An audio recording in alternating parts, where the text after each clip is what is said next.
Era un imperio a una escala que nunca había sido igualada. Misterioso, violento en extremo e infinitamente creativo. Solo un imperio ha sobrevivido durante 4000 años. China.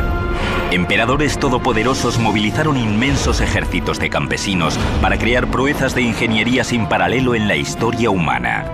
Una tumba dorada con ríos de mercurio fluyendo.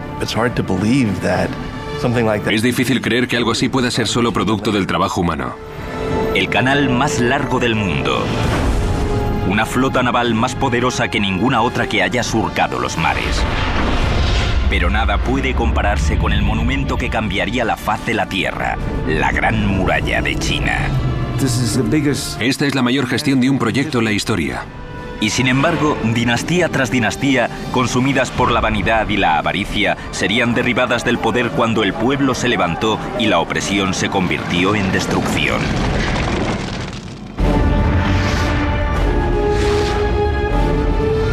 La construcción de un imperio. China.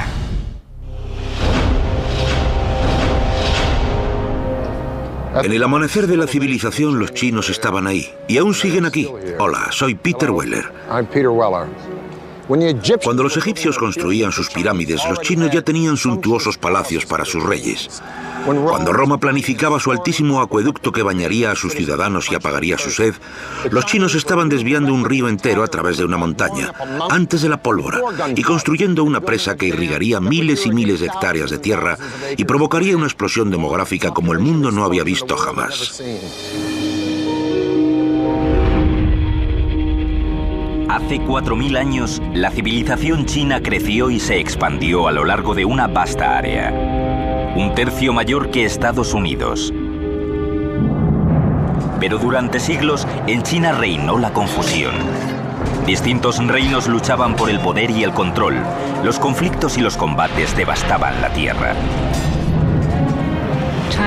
China, como la vemos hoy en día, más o menos, estaba compuesta por un número de estados, luchando unos con otros por la supremacía. Ese periodo se llamó los Estados Guerreros. En el siglo III a.C., un reino sobresalió como el más poderoso y el más implacable. Una provincia occidental, hogar de un pueblo hostil y guerrero. Eran ambiciosos, inexorables y dispuestos a conquistar y unificar los 7 reinos. Se llamaban los Qin. Su unificación de esta vasta tierra crearía un imperio como ningún otro que hubiera visto el mundo. Los Qin prosperaron en una región que era fértil y llana, con acceso a rutas comerciales importantes como la famosa Ruta de la Seda, conectándolos con los rincones más lejanos de China y más allá.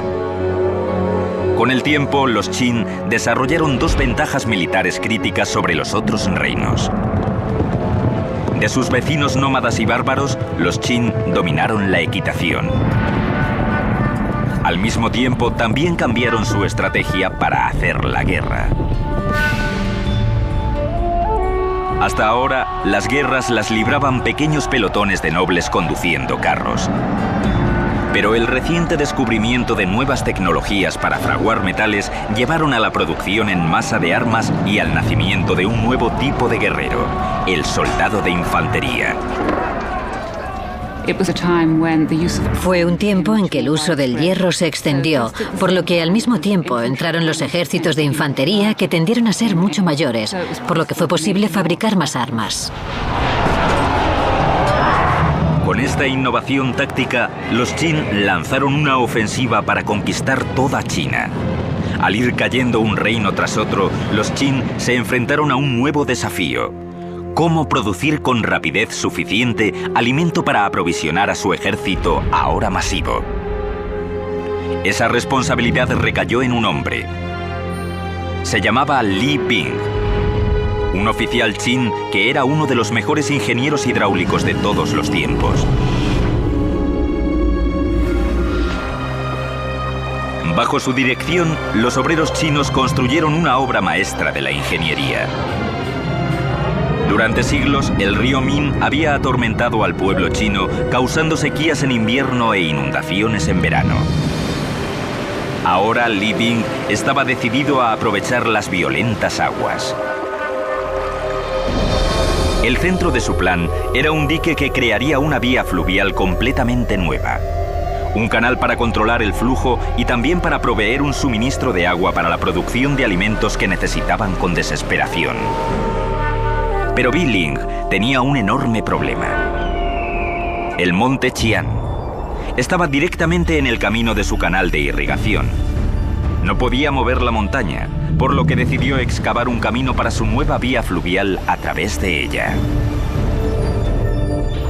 Mucho antes de la invención de la pólvora, habrían tardado décadas en abrir un camino a través de la montaña por medio del trabajo manual, usando solo martillos y taladros. Los militares Qin exigían resultados más inmediatos, obligando a Li Bing a crear una nueva tecnología audaz. Dejaría que las fuerzas de la naturaleza hicieran el trabajo pesado por él. Primero calentó las rocas con fuegos controlados, luego las mojó con agua fría. Esto provocó que las piedras se rompieran en pequeños trozos que podían ser transportados.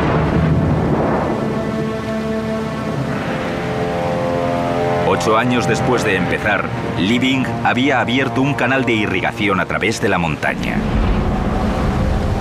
Ahora tenía que construir el enorme dique que desviaría las aguas del Min hasta el nuevo canal de irrigación.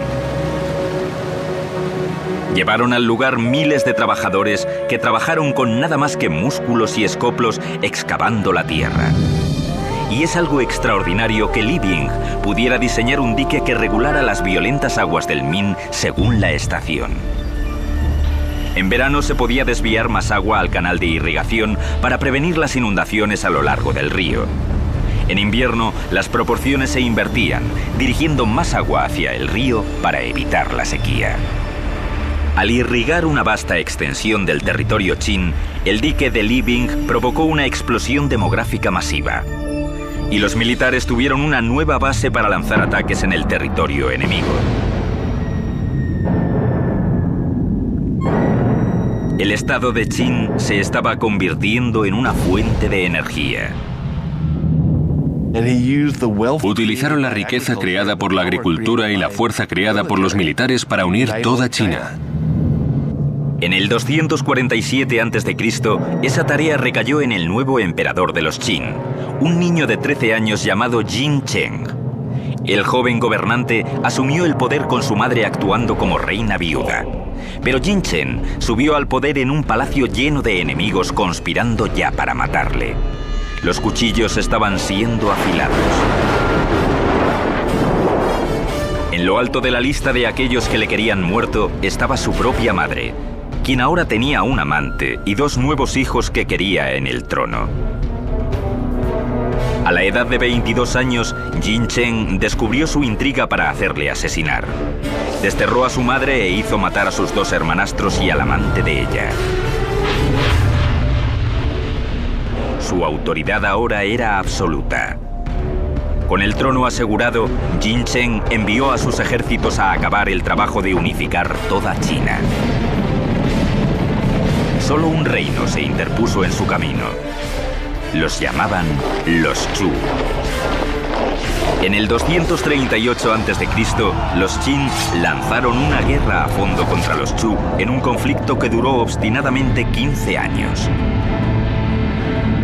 Por fin, en el 233 a.C., ellos también alzaron la bandera de la rendición. El último gran obstáculo para la conquista de los Qin de toda China había sido aplastado. La supremacía Qin sobre los Chu consistió en que organizaron sus ejércitos mucho más eficazmente de lo que se había hecho antes. El sueño Qin del imperio estaba terminado. China estaba unificada y en paz. Ahora, un verdadero emperador, Jin Cheng, necesitaba un nombre real.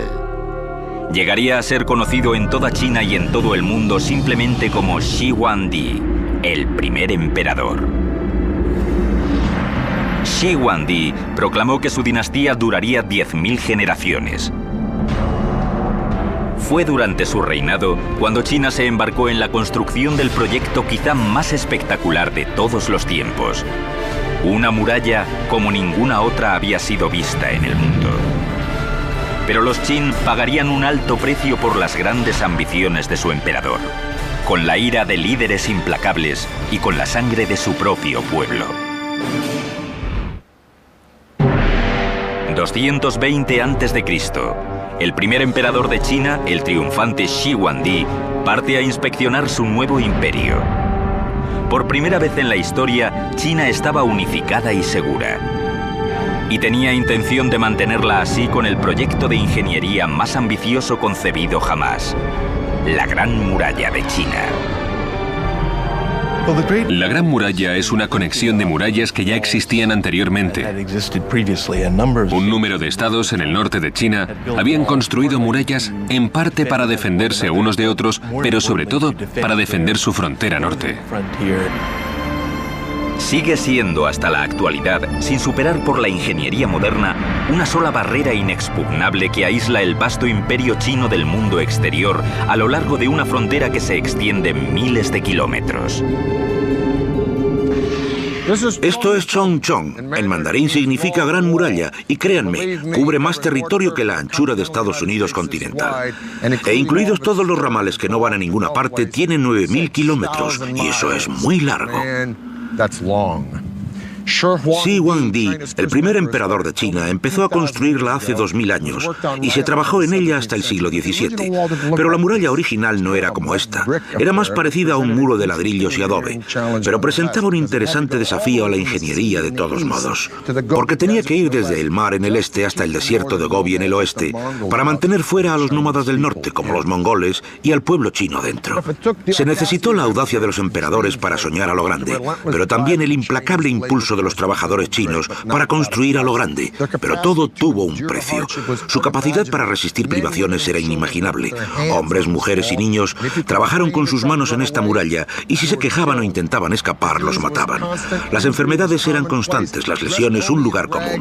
Vestidos solo con harapos, esta gente sufrió frío intenso, hambre intensa y agotamiento intenso. Los informes dicen que en el apogeo de la producción de esta muralla, cerca de 1/5 de todos los trabajadores de China, 1 millón de personas, trabajaban aquí y 1/4 de esas personas murieron. Y si morías aquí, normalmente te enterraban aquí, en la muralla, dando lugar a otro de sus varios apodos, la Gran Tumba.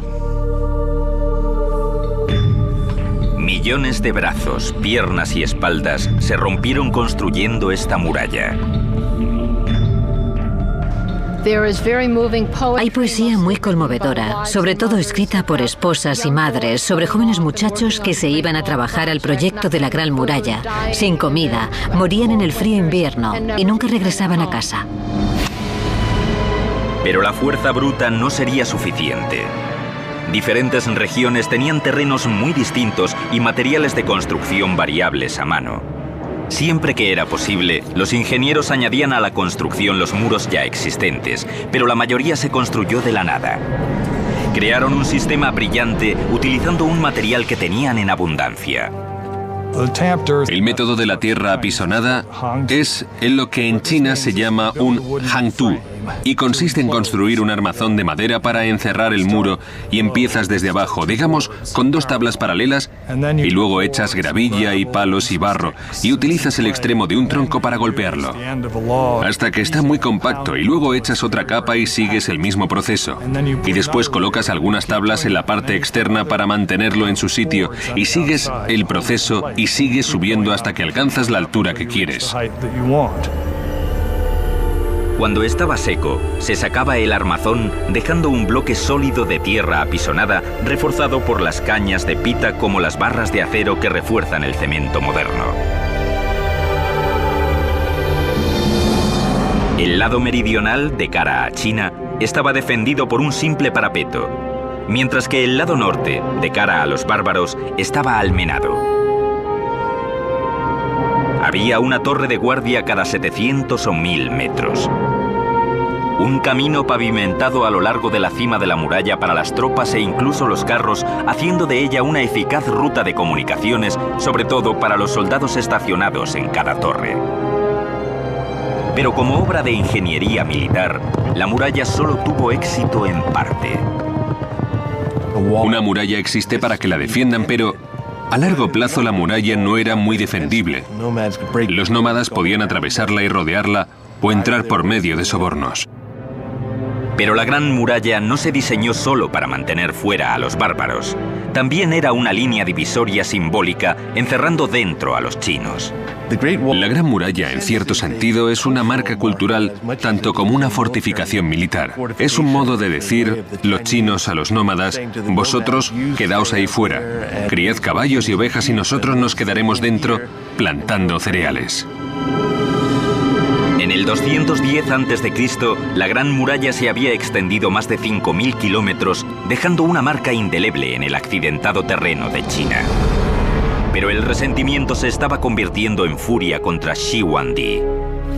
Muchos en su reino sentían que la colosal barrera no valía el precio que infligía en el pueblo chino. Una vez más, sus enemigos conspiraban contra él. Los últimos años de Shi Huangdi estuvieron marcados por lo que creo que es razonable llamar paranoia, pero como dice el viejo proverbio, solo porque estés paranoico no significa que la gente no te persiga. Al menos 3 conspiraciones de asesinatos se sucedieron en poco tiempo. Shi Huangdi devolvió el golpe convirtiendo a China en una auténtica prisión para su pueblo. Ordenó destruir todos los archivos históricos de su despiadado régimen. El castigo para todo aquel que no lo cumpliera era el trabajo forzado o incluso la muerte. Unas 400 personas fueron enterradas vivas para dar una lección a aquellos que hablaban contra el régimen. Cuando el hijo mayor del emperador objetó, incluso él fue desterrado. La brillante visión de Shi Huangdi había transformado China en un gran imperio, pero pagó el precio con un descenso a la locura. Ahora volvería sus obsesiones y su ejército de trabajadores hacia otra proeza de la construcción comenzada años antes. Un monumento a su propio miedo y muerte. En el 220 a.C., el emperador Shi Huangdi, había unificado China por primera vez. En la frontera norte, millones estaban esforzándose y muriendo poniendo los cimientos del triunfo de la ingeniería característico de China, la Gran Muralla de 5.000 kilómetros de longitud. Pero el primer emperador no había acabado. Incluso mientras luchaba contra otros reinos chinos y sus propios demonios, Shi Huangdi comenzó a reunir a unos 700.000 hombres cerca de la capital, en China central, para construir el más personal de todos sus proyectos de ingeniería. Una tumba épica que había comenzado a planificar a la edad de 13 años. Era un proyecto monumental que requería el trabajo de miles y miles de personas durante mucho tiempo. Por su diseño era la tumba mayor y mejor que China había conocido. En 1974, unos granjeros excavando un pozo se encontraron cara a cara con un antiguo guerrero chino. El misterioso cráneo de terracota demostraría ser la puerta de entrada a uno de los grandes descubrimientos arqueológicos de todos los tiempos. El montículo es enorme. Siempre se supo que ese montículo era la tumba del primer emperador. Lo que fue una total sorpresa fue el ejército de guerreros de terracota, como a 1 kilómetro al este de la tumba que, al parecer, protegía el acceso a la misma tumba. Temporada tras temporada de excavaciones desde 1970 han dado como resultado más de 5 grandes fosos. Los rostros, ropajes y armaduras individualizados sugieren que cada uno de estos guerreros fue moldeado de un individuo vivo diferente. La precisión y el detalle de las esculturas, la cocción de la arcilla, no tienen parangón hoy en día. Estos guerreros son un logro colosal y algunos creen que el hallazgo arqueológico más grande del siglo XX, pero son solo la punta del iceberg, porque este ejército fantasma solo servía como un destacamento de guardia para una proeza de la ingeniería tan fantástica como el mundo no había conocido, la opulenta tumba de Shi Huangdi. Cada estatua mide entre 1,72 y 2,30 metros de altura, gigantes para su tiempo. Algunas pesan más de 270 kilos, pero fue la terracota misma la que dejó estupefacto al equipo que excavaba el yacimiento. La arcilla tenía una dureza superior a nada que hubieran visto antes, indicando que los artesanos de Shi Huangdi habían desarrollado una nueva tecnología revolucionaria. Hornos de fundición que cocían las estatuas a temperaturas de más de 1090 grados centígrados. Los arqueólogos por fin descubrieron 3 enormes fosos llenos de un ejército de terracota protegiendo la tumba del primer emperador. Un solo foso contenía más de 6.000 guerreros de tamaño real y caballos en formación de batalla. En un segundo foso se descubrieron 1.300 figuras de las fuerzas militares de élite de Shi Huangdi, incluyendo arqueros, carros y caballería. Mientras que el tercer foso, con 68 figuras y un carro, era el centro de mando de todo el ejército. El cuartel general para la defensa del imperio de Shi Huangdi, incluso en la muerte. La armadura militar es muy específica. Se sabe que la armadura que usaban era piel barnizada. Podemos ver que llevaban abrazaderas en la parte inferior de las botas para ayudarlos a correr sobre el barro. Se ven el tipo de tocados que usan y pueden asociarse a su rango. Muros de 9 metros dividían el masivo complejo que se extendía a lo largo de 7.000 metros en 3 partes. La ciudad exterior, la ciudad interior y luego el mausoleo mismo. Durante la construcción de la tumba, un ejército de trabajadores excavaron un gigantesco foso con terrazas que medía unos 4.800 por 5.180 metros, como 580 canchas de baloncesto. Cuando el enorme complejo de la tumba estuvo terminado, fue techado con una montaña de tierra con terrazas de cerca de 120 metros de altura. En aquel tiempo, debió de ser casi tan grande como la Gran Pirámide de Giza, en Egipto. Pero más de 2000 años de inclemencias del tiempo han reducido la montaña original hecha por el hombre a unos 76 metros. Es difícil creer que algo como esto pueda ser producto del trabajo humano solamente, pero lo es. Ese montículo fue puesto ahí, cesto lleno de tierra tras cesto lleno de tierra, para cubrir lo que asumimos que es toda una ciudad subterránea dedicada a la vida tras la muerte del primer emperador.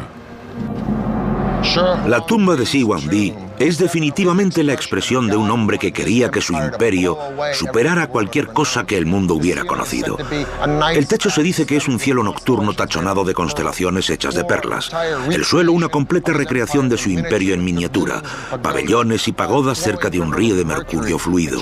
El mismo rey yacía vestido de oro y jade en un ataúd de bronce flotando en una piscina de mercurio. Todo esto es fantástico y alucinante, pero ¿es verdad? Las pruebas científicas han demostrado que los niveles de mercurio son 100 veces más altos de lo normal alrededor de la montaña, y radares que penetraron en el suelo detectaron una sala dentro de la montaña de 10 metros de altura. Por lo que la tumba del emperador quizás sea muy estrafalaria, pero vamos a tener que esperar para averiguarlo, porque el gobierno chino ha decidido no excavar el yacimiento hasta que tengan la tecnología para preservar lo que hay dentro. E incluso entonces, una vez que entren, puede ser un yacimiento muy peligroso.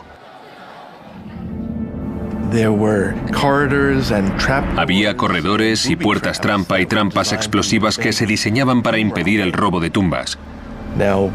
Asumimos que ya no están operativas después de un par de miles de años, pero seguro que el primero que entre en la tumba tendrá mucho cuidado.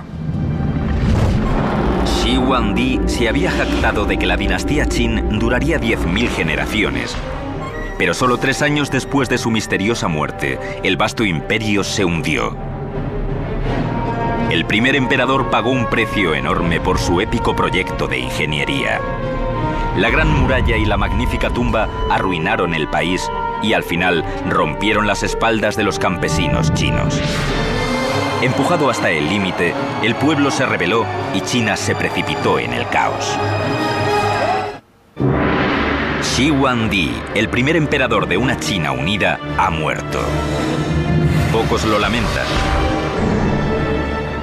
Muchos han anticipado con ansia el fin de la odiada y despiadada dinastía Qin. Una cruel lucha de fuerzas sobreviene por el control del imperio. En una palabra, fue caótico. Rápidamente, tras la muerte de Shi Huangdi, comenzó una guerra civil con varias personas compitiendo por el poder. 260 a.C., un nuevo gobernante sube al poder decidido a llevar estabilidad a China. Se llamaba Liu Bang. Un antiguo soldado y astuto político que sabía cómo ganarse el corazón y la mente del pueblo. Durante los siguientes 4 años, Liu Bang consolidó su gobierno y reunió al pueblo en torno a él. La paz y la estabilidad volvieron al imperio. Pero cuando murió, en el 195 a.C., había comenzado una dinastía que prosperaría durante cerca de 4 siglos, la Han. Los Han se embarcaron en una campaña de construcción de murallas incluso más grande que la de Shi Huangdi. Extendieron la Gran Muralla mucho más allá hacia el oeste y establecieron una serie de guarniciones y de torres de vigilancia que protegían las rutas comerciales hacia Asia Central durante cientos de kilómetros al noroeste de la capital.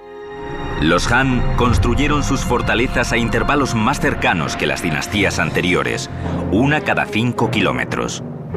En áreas de fuerte actividad enemiga podían aumentar hasta a una cada 500 metros. Los soldados Han tenían 3 misiones críticas a lo largo de la muralla: defenderla contra invasiones, reunir inteligencia militar sobre la actividad enemiga y mantener las vitales almenaras de señales acondicionadas y aprovisionadas con carburantes para fuegos. Las torres de señales de la dinastía Han incorporaban varias clases de alarmas. Las banderas y el humo solo se usaban durante el día. Las antorchas solo se usaban durante la noche. Grandes hogueras y tambores se utilizaban en cualquier momento. Inventaron complejos códigos para estas señales, pero igual que los códigos modernos de hoy, todos eran clasificados como máximo secreto y desconocidos para el pueblo. Desde alrededor del año 200 a.C. al 200 después de Cristo, justo hacia la época en que Roma se estaba disolviendo como república, solo para renacer como un imperio que devoraría y transformaría el mundo occidental, China era un imperio que estaba consumiendo y transformando el este. Durante la dinastía Han, la población de China creció hasta llegar a 50 millones de personas. El imperio llegó hacia el sur hasta Vietnam y hacia el oeste hasta Afganistán. Era enorme. Pero tras 400 años, igual que Roma, la desintegración interna comenzó a ensombrecer sus triunfos militares, y en 184 después de Cristo, una rebelión campesina detuvo en seco a la dinastía Han. Y una vez más, China estuvo al borde del caos.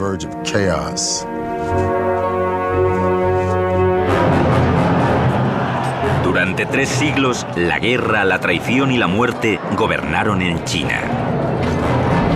Y una vez más, se necesitó una mano inflexible para acabar con la época de confusión. En el siglo VI, un pueblo del norte, el Sui, declaró la guerra al caos, conquistando una parte del imperio tras otra. Hasta que China estuvo unida otra vez, por primera vez desde la caída de la dinastía Han, 3 siglos antes.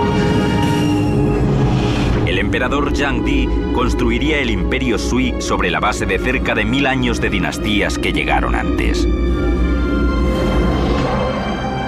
A diferencia de emperadores anteriores que se habían concentrado en fortificar China contra el mundo exterior, Zhang Di canalizaría sus energías hacia el interior y reforzaría su imperio dentro de las fronteras. China es vasta, y sus vías fluviales suministran los medios más eficaces de transporte a través de las enormes distancias. 2 ríos importantes atraviesan el país de este a oeste: el Yangtze, en el sur, y el río Amarillo, en el norte, pero están a 1600 kilómetros de distancia. China era una casa dividida. Zhang Di decidió hacer algo al respecto. Quería enlazar la China del norte y la del sur con una gigantesca arteria central, un gran canal, una especie de vía hidráulica para mercaderes, soldados y ciudadanos. Es muy común en China para construir cualquier proyecto grande de infraestructura. Se buscan vías fluviales existentes y se trata de hallar áreas donde se pueda conectar y enlazar todo el canal. Querían aprovechar la geografía natural. Este proyecto gigantesco de construcción exigiría más de 1 millón de días de trabajo por hombre, la mayoría de ellos excavando. Las condiciones de vida y trabajo eran horribles, duras y primitivas. decenas de miles murieron de hambre, fatiga y enfermedades. Muchos simplemente murieron por palizas de los capataces.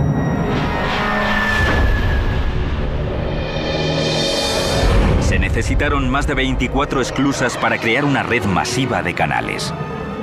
Cada vez que encontramos un canal natural de agua, necesitamos una esclusa para hacer una barrera entre el canal y el lago o el río. Cuando se hace un nivel significativo, tienes que construir esclusas para elevar el agua y los barcos con ella, para que superen cualquier elevación del terreno. Necesitaron 5 millones de trabajadores durante 6 años para construir el Gran Canal. Cuando estuvo construido, se extendía 1.900 kilómetros y era el proyecto de canal más largo y más ambicioso que se había decretado en la Tierra hasta ese momento. Al conectar el río Amarillo con el Yangtze, el Gran Canal podía ahora transportar mercancías a más de 70 kilómetros al día. Las ciudades importantes a lo largo del canal se convirtieron en centros comerciales de seda, porcelana y algodón. Los mercaderes y artesanos suministraban artículos manufacturados a los mercados que se abrían a través de todo el país. Económicamente hablando, hizo el comercio interregional mucho más fácil, además de proporcionar trabajo a mucha gente, en construcción, mantenimiento, transporte de mercancías y personas arriba y abajo. Como el Nilo en Egipto, integraba el norte y el sur, reforzando la base de un imperio unificado. El canal fue un tremendo generador de riquezas. Era una oportunidad para que los poetas viajaran, los pintores se movieran y comenzaran a pintar paisajes. Así que fue un motor de desarrollo cultural, no solo a lo largo de su propia ruta, sino que su influencia fue mucho más allá de sus confines. Con su proeza de ingeniería terminada, el emperador Zhang Di decidió que era hora de un viaje victorioso por el Gran Canal. Fue un espectáculo estridente, con un séquito de miles de personas viajando con opulencia que bordeaba lo obsceno. El emperador tenía lujosas barcazas imperiales bellamente decoradas que podían llevarle por el Gran Canal. Y pasaba 6 meses al año disfrutando del soleado sur. El emperador redefinió el lujo exigiendo alimentos exquisitos e impuestos desorbitados de cada condado y ciudad a lo largo del canal. Cuando grandes cantidades de restos de exquisiteces eran arrojadas por la borda, los destituidos que construyeron el canal miraban desde la orilla desesperados. Pero una vez más, un emperador chino subestimó el poder del pueblo. Sus viajes de consumo ostentoso provocaron un sentimiento de ira contra su decadente régimen. En el 618 después de Cristo, el pueblo se rebeló en una serie de sublevaciones campesinas a través de todo el país. Una vez más, el caos consumió a China y pronto alcanzó al palacio mismo.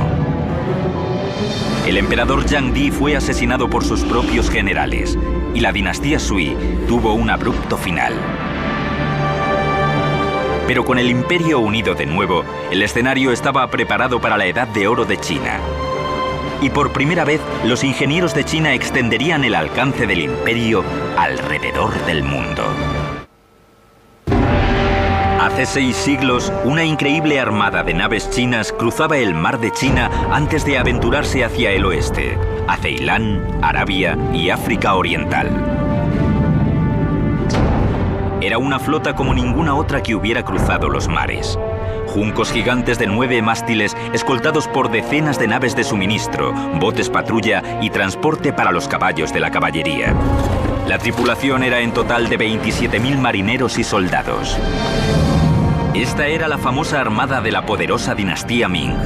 Una proclama para el mundo de que tras un siglo de dominación mongola, China había sido devuelta a sus legítimos gobernantes. Al timón iba un almirante improbable, un plebeyo de la remota provincia de Yunnan que se alzó para convertirse en una de las figuras más poderosas de la dinastía Ming. Se llamaba Xiang Ha. Xiang Ha tenía 11 años cuando su ciudad natal fue conquistada por los Ming. Fue arrancado de su familia, llevado a la corte como regalo para el hijo del emperador y castrado.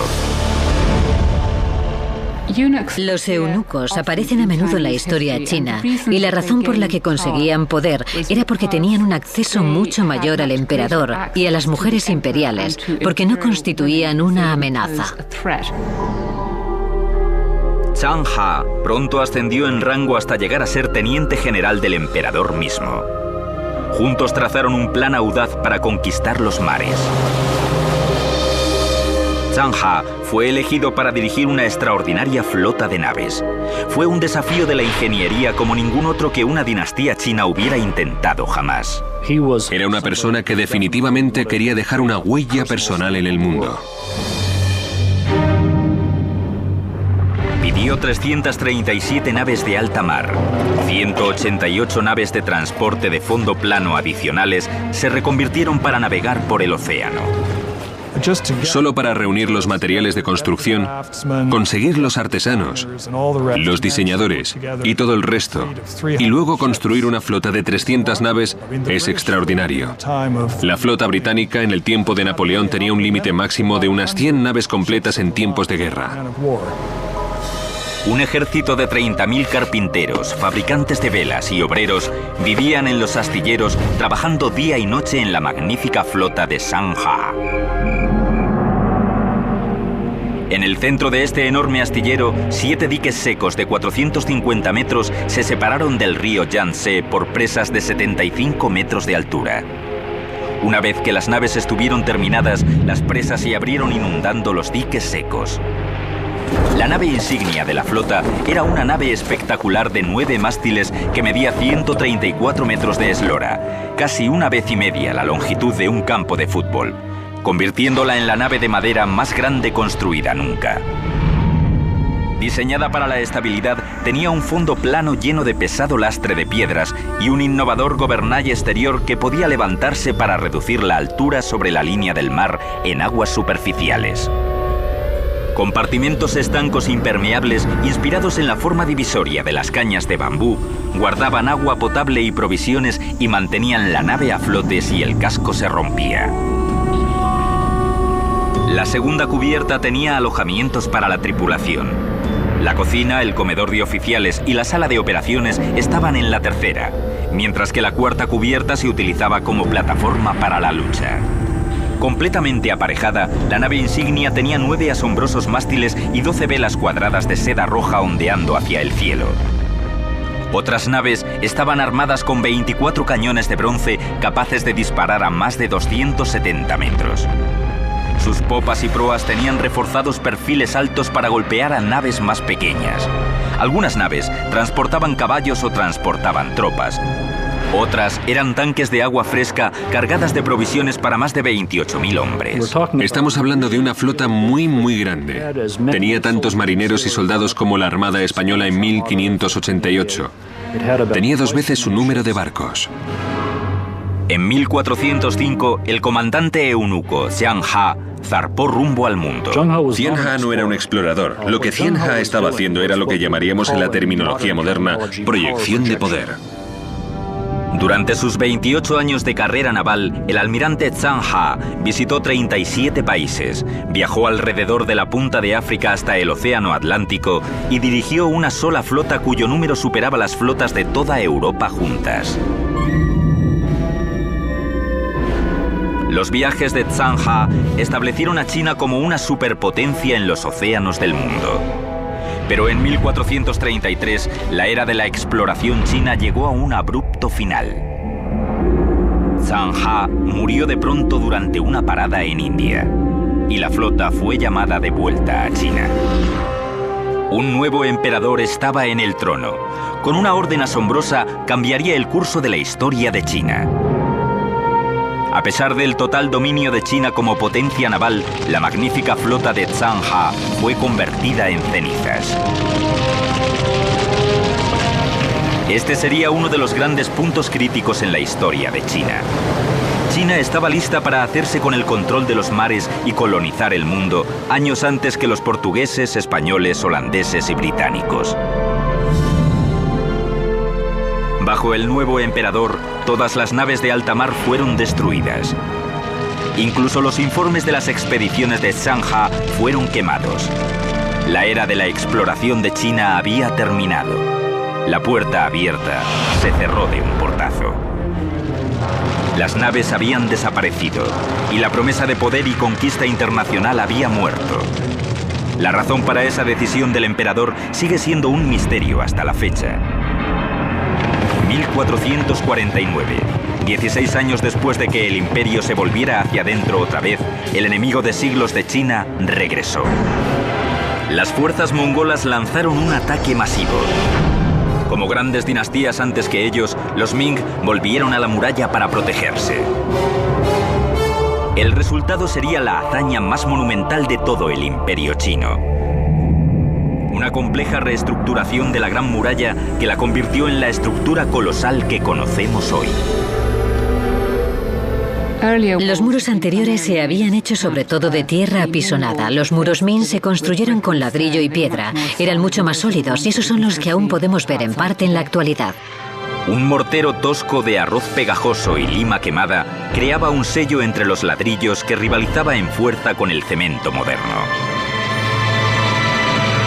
La construcción de fortificaciones militares en la Gran Muralla llegó a su apogeo bajo los Ming. Se añadieron muros dobles en las zonas militares junto con baluartes, salvoconductos y otros refuerzos.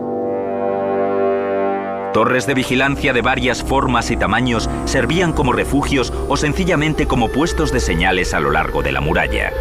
Las torres de refugio se construyeron lo bastante grandes para almacenar comida y armas y servir como alojamiento para los soldados. Una escalera desde el interior llevaba a lo alto de la torre, con pequeños orificios a cada lado de la muralla para vigilancia. Las defensas generales fueron mejoradas con una variedad de características, incluida la artillería. Los chinos tenían una clara superioridad sobre los mongoles en armas de pólvora. Y mientras la dinastía Ming pudo mantener un ejército lo bastante cohesionado a lo largo de la Gran Muralla, fueron capaces de resistir ataques mongoles individuales.